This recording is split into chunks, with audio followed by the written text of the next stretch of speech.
Bueno, hoy comenzamos la emisión de varios reportajes sobre las décadas del olvido y se preguntarán del porqué de ese título. Y es que hemos contado con diferentes miradas la guerra civil y nos hemos ocupado en muchas ocasiones de la transición democrática.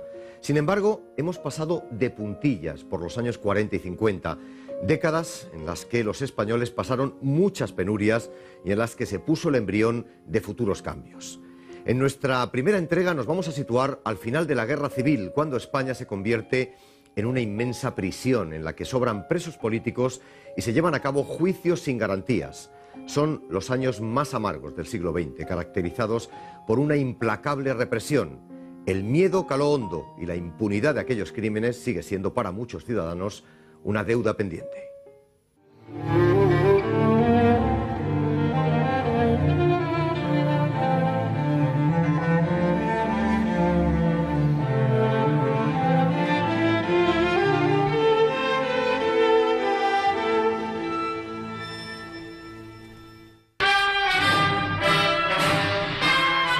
España vivió sus años más amargos durante la larga posguerra civil, en un ambiente de miseria social y bajo una cruenta represión. El periodo inicial del franquismo, desde su victoria militar hasta la consolidación de la dictadura tras su ingreso en la ONU, ocupó 3 lustros preñados de dolor y de miedo, que la propaganda oficial presentó como una redención política. Y he aquí que la España de Franco abre sus granjas y cuarteles y habilita sus monasterios y castillos para alojar a estos hombres que fueron enemigos nuestros. Desvanecemos el rencor y como un tullido que desentumece su mano cerrada, estos hombres abrieron el puño. Y la hermandad de la mano abierta y el brazo extendido los recibió con la generosidad que el imperio español de otro tiempo tuvo siempre con el vencido. Esta es nuestra justicia. Uno de los camiones que iban cargados de compañeros para fusilarlos en el cementerio de Yepes, ahí en Ocaña, en un sitio que llamaban el Hoyo de la Gallina, que es donde hacían los fusilamientos. Y nosotros desde la cárcel oíamos las descargas y luego después por los tiros de gracia podíamos contar el número de compañeros que habían fusilado ese día. Hasta el año 43 los fusilamientos eran diarios y el único día que no se fusilaba y que nosotros estábamos muy tranquilos era el sábado, que no había saca, y el domingo, claro que nosotros decíamos que los verdugos iban a misa el domingo, ¿no? Campanas de nuestras catedrales, que en el norte y en el sur, en Levante como en el oeste, gritaban al viento que Franco es invencible y que Madrid era ya de España. Por la calle de la Princesa, por el paseo de Extremadura, camino de Atocha, van los soldados de España a apoderarse de Madrid. La Gran Vía les da su abrazo de bienvenida. Madrid, el corazón de Madrid, es ya de Franco.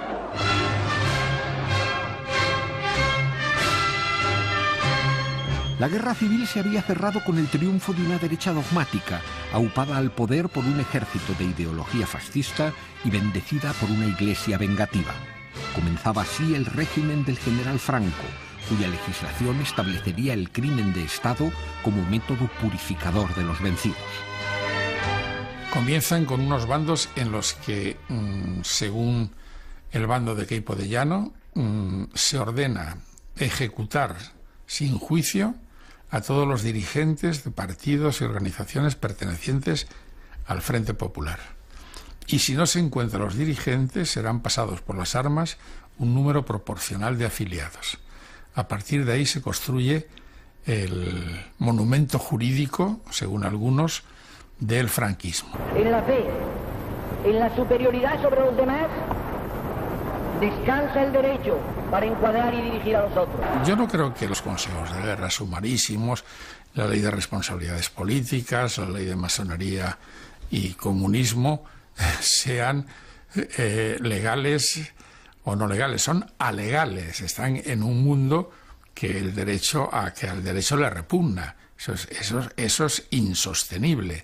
O sea, unos juicios sumarísimos sin defensa, sin garantías, que terminan con cerca de 100.000 ejecuciones, más después las 170 y tantas mil que se tienen consignadas en el sumario las actuaciones que lleva el juez Garzón. Mediante un colosal baño de sangre, con fusilamientos diarios año tras año, la dictadura pretendió aniquilar para siempre a su enemigo democrático interior, quebrando la moral de cuantos se obstinaran en resistir. Nosotros teníamos un himno y todo, ¿no? La Pepa, ¿no? La Pepa se llamaba la pena de muerte, ¿no? Y era escalofriante que cuando bajamos por la mañana al patio, pues sabíamos que teníamos 8 o 10 horas por delante, ¿no? Y salíamos con una felicidad enorme, ¿no? Pero cuando tocaban para subir arriba al atardecer, sabíamos que un grupo de nosotros iba a morir esa madrugada, ¿no? Pero había que tener valor para cantar ese himno, que era: y es la Pepa una gachí que está de moda en Madrid y que tiene predilección por los rojillos.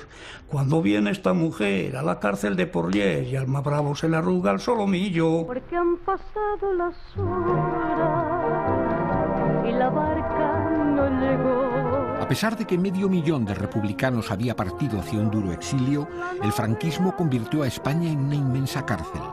Los enemigos de la dictadura se hacinaban en condiciones insalubres, en un clima de ajuste de cuentas.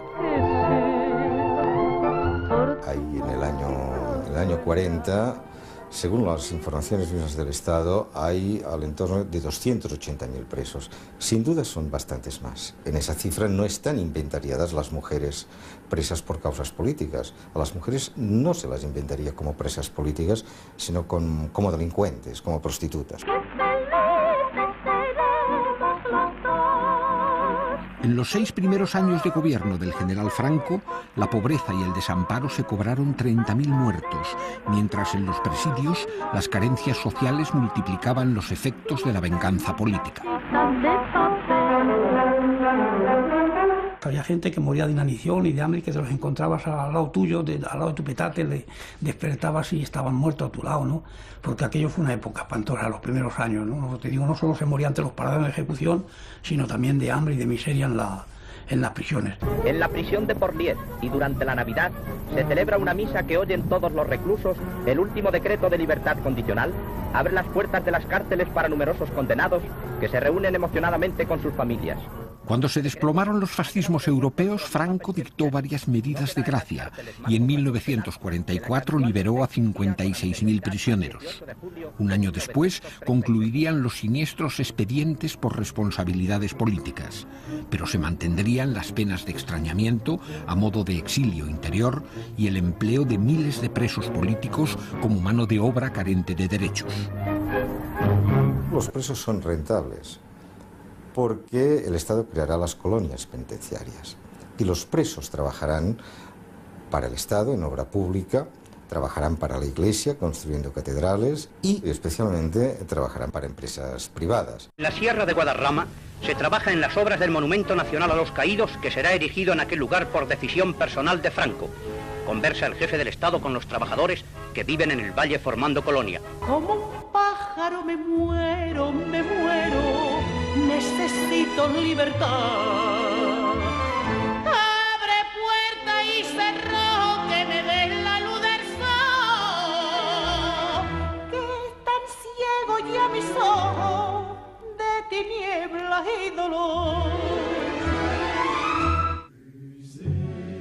Quedaba aún otro episodio tan mortífero como secreto en la sucia historia de la dictadura: la represión del maquis antifranquista, sujeta a la durísima ley de bandidaje y terrorismo de 1943, y que a lo largo de 10 años arrojaría un balance de más de 2.000 guerrilleros y 250 militares y guardias civiles muertos. Hay dos tipos de represiones: la que se da contra los propios guerrilleros, contra los alzados o contra los escondidos, y una más terrible, que es la represión contra las familias, contra los enlaces, contra los puntos de apoyo, contra fueran mujeres, madres o hijos. Había dos tipos de ejecuciones: uno, las que se daban directamente sobre los propios guerrilleros. Hay también aquellos que detenían, que torturaban para que hablaran, y que incluso si no hablaban, pues les ajusticiaban directamente. Gente mala, el demonio te reclama. El régimen franquista efectuó una vasta depuración de funcionarios públicos y de profesionales. suprimió todos los títulos expedidos por la República e incluso anuló matrimonios y divorcios. 3 millones de personas quedaron fichadas y lastradas políticamente. El franquismo proclamó que su intención era de traer una España nueva.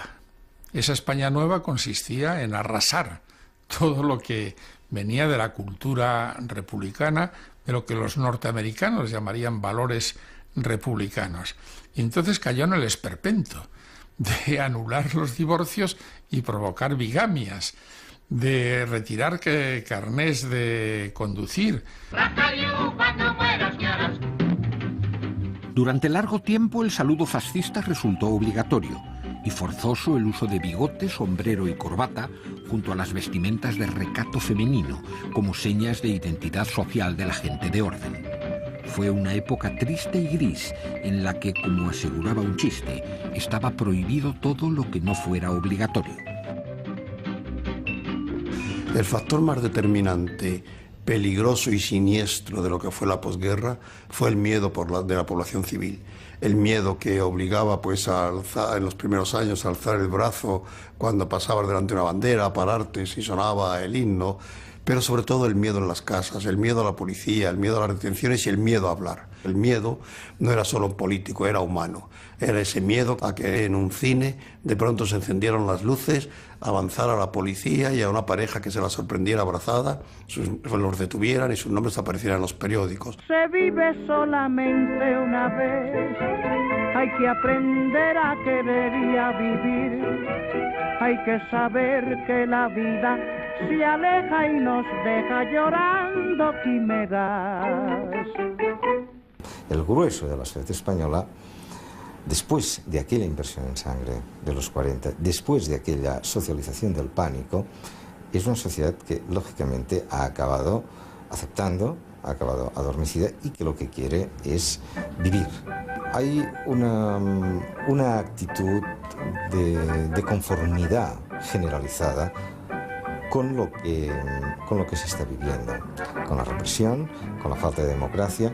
No es que guste, no hay indicios de que eso guste, pero es la única forma de vivir. Total, ¿para qué te vas a preocupar? Las cosas como vienen se tienen que tomar. El castigo fue grande y tuvo efectos profundos. Una sociedad envilecida por la represión aprendió a agachar la cabeza, brindando a sus verdugos políticos una impunidad que aún se mantiene como deuda pendiente de la democracia española.